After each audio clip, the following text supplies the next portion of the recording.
Well, hello again to all the boys and girls out there in YouTube land watching. George Beer Reviews back at you today with another one.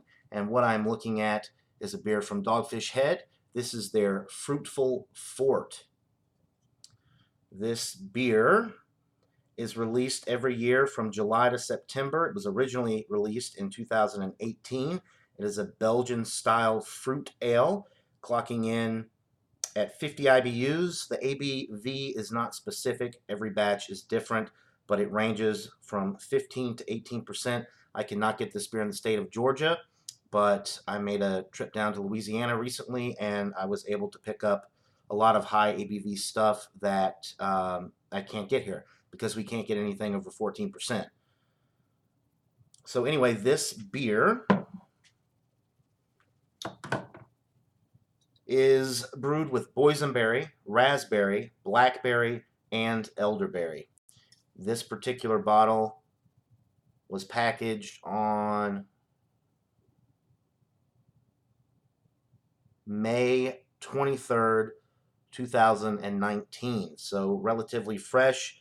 They do say right on the bottom of the label there, ages well. So because of the high alcohol in this beer, they actually recommend cellaring it to get a completely different experience. But I want to drink it fresh.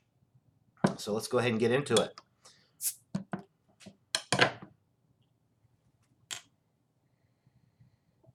Very fruit forward.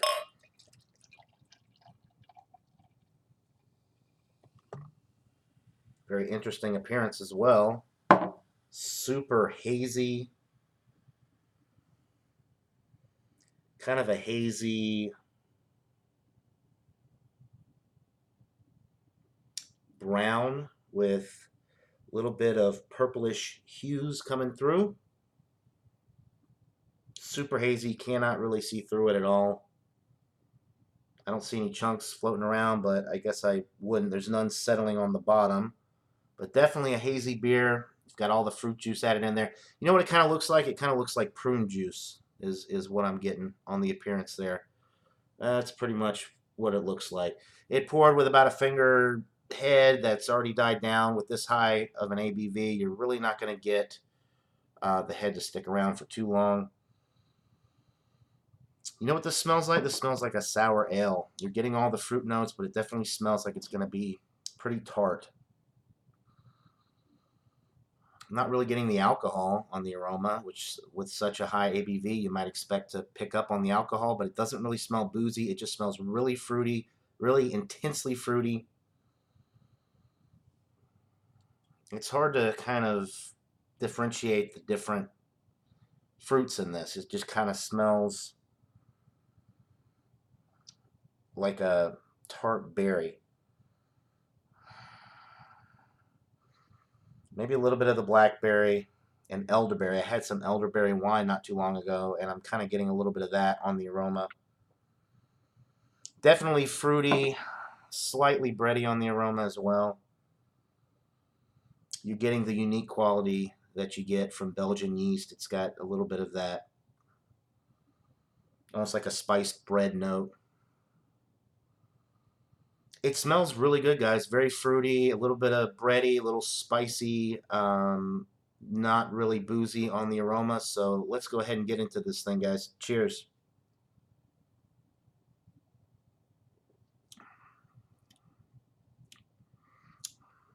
Very, very fruity.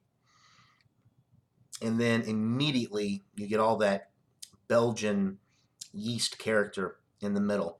It's super bready. You're getting that spice bread note.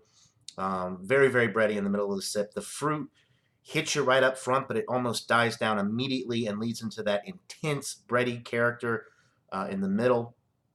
And then on the finish,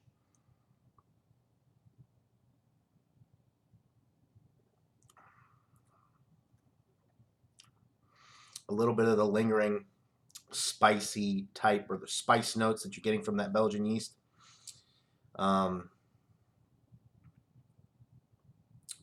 That bready, that spiced bread just lingers on the finish. It is slightly warming going down, as you might expect with this high of an ABV, but it's not super boozy.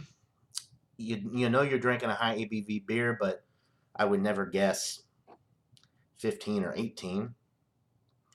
Um, hmm. This is an interesting one, guys. It was $10 for the bottle. Dogfish Head beers, for the most part, they're overpriced for what you get. I wouldn't buy this one again, although I do think it's excellent. I wouldn't buy it again. I don't think it's $10 for a 12-ounce bottle. Excellent. The alcohol is masked very well, though, and that's difficult to do when you get up in this high of an ABV range. Um, let's say it's on the high end. Let's say it's 18%. It certainly doesn't taste like an 18%. At the most, I would say 11%, but it's 15 to 18, so very high on the ABV, which you wouldn't necessarily, you wouldn't guess it was that high. The body is heavy. The body is heavy. Obviously, you couldn't drink a lot of this because of the alcohol, but the body alone will fill you up quick. It's got a lot of body. Liquid bread, baby.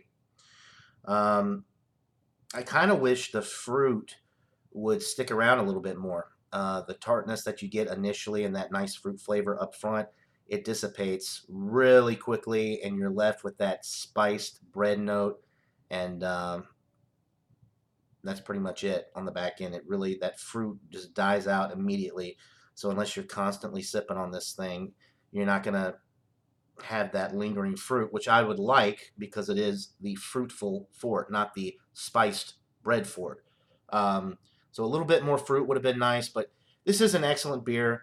Um, it definitely has that nice fruit flavor. It just doesn't stick around long enough. The bready notes are nice. That spiced bread note that I'm getting in the middle of the sip is really enjoyable, and then it lingers on the finish. It's in the excellent range. But because of that fruit dropping off as it does so quickly, it's gonna lose a little bit of points for that. I'm gonna go with a 94 out of 100 though. It's still an excellent beer. It's a pretty solid A. I would definitely recommend trying it. If you can find a single, I wouldn't recommend buying a 4-pack for 40 bucks or more. Um, it's a one and done though for me. I'm not going to buy it again, even if I get the opportunity, because it's not worth the price. Much like a lot of the Dogfish Head beers. If you want an excellent world class Dogfish Head beer that's actually worth the money, get the Palo Santo Marin, their Imperial Brown Ale. It is out of this world. It's the best Dogfish Head beer that I've ever had. But nonetheless, this is an excellent beer, 94 out of 100.